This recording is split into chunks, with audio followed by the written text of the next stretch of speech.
Hi guys and welcome to our YouTube channel TechUp, and today I'm here with another new video to show you guys on how you can unswipe on your Yubo. To do so, you just have to open up your Yubo app and then go into the home screen or on the swipe option of Yubo right here on the bottom left side of the screen. After going onto the swipe option, you can see all the profiles you are able to swipe or unswipe. To simply unswipe, you just need to drag the profile from right to left, and you are able to unswipe. But if you want to swipe them back, just go on to your left to right option and you will swipe back and you can add them and chat with them. This is a simple process on how you can unswipe on your Yubo app.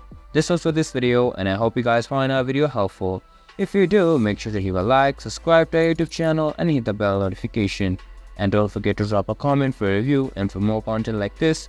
See you guys in our next video. Thank you for watching.